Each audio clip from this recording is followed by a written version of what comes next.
আসসালামু আলাইকুম। গলদা চিংড়ির দো পেঁয়াজার রেসিপিটা আজকে আপনাদের সাথে শেয়ার করব।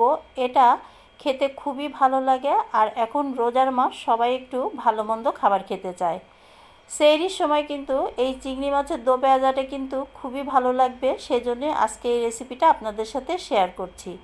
চলুন তাহলে শুরু করা যাক সেই মজাদার চিংড়ি মাছের দো পেঁয়াজাটা।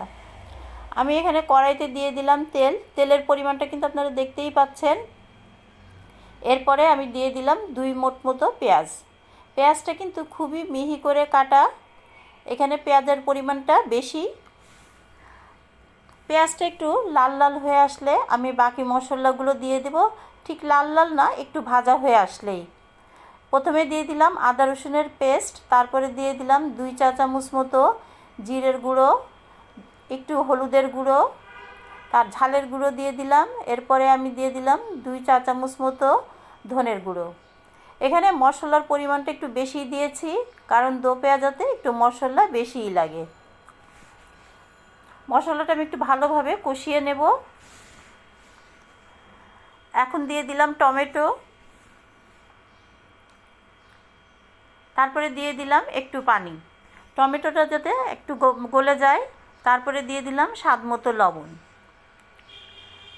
এখন আমি একটা ঢাকনি দিয়ে এটা ঢেকে রাখবো কিছুক্ষণের জন্য।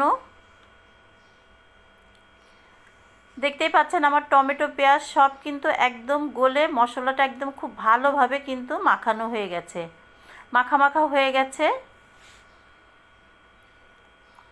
আর কালারটাও দেখতে পাচ্ছেন কতটা সুন্দর।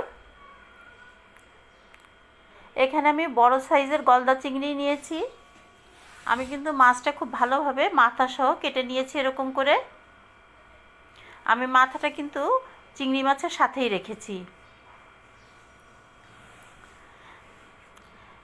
এখন আমি কড়াইতে সুন্দর করে বিছিয়ে দেব।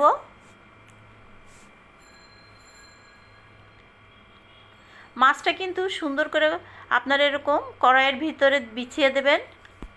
মাছ দেওয়ার পরে কিন্তু মশলা বেশি নাড়াচাড়া করা যাবে না, মাছ বেশি নাড়াচাড়া করা যাবে না। এতে কিন্তু মাছটা ভেঙে যাওয়ার সম্ভাবনা অনেক বেশি।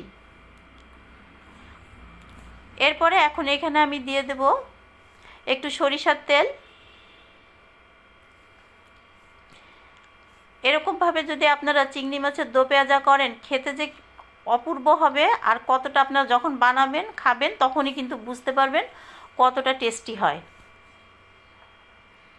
একবার হলেও বাসায় এইভাবে আপনারা বানাবেন।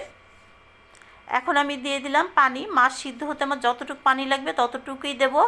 চিংড়ি মাছে কিন্তু বেশি পানি ব্যবহার করবেন না, এতে করে কিন্তু মাছটা শক্ত হয়ে যাবে। আমি একটু খুন্তি দিয়ে একটু মশলাটা উপরে করে দিচ্ছি। এখন আমি ঢাকনি দিয়ে ঢেকে রাখবো কিছুক্ষণের জন্য। আমার মাছটা কিন্তু রান্না হয়ে গেছে। দেখতেই পাচ্ছেন কতটা সুন্দর আর কতটা লোভনীয় হয়েছে মাছগুলি, আর একটা মাছও কিন্তু মাথা টাথা ছুটে যায়নি।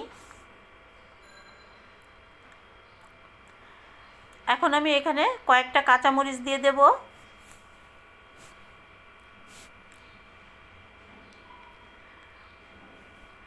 আমরা সেহরির সময় কিন্তু এরকম একটা চিংড়ি মাছের রেসিপি থাকলে আমরা কিন্তু খুব তৃপ্তি সহকারে ভাতটা খেতে পারি।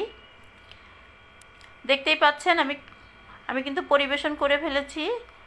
এই চিংড়ি মাছের রেসিপিটা যদি আপনাদের ভালো লাগে তাহলে আমাকে একটা লাইক, একটা কমেন্ট করে দেবেন। দেখা হবে পরবর্তী একটা রেসিপি নিয়ে। রমজানের শুভেচ্ছা সবাইকে। আল্লাহ হাফেজ।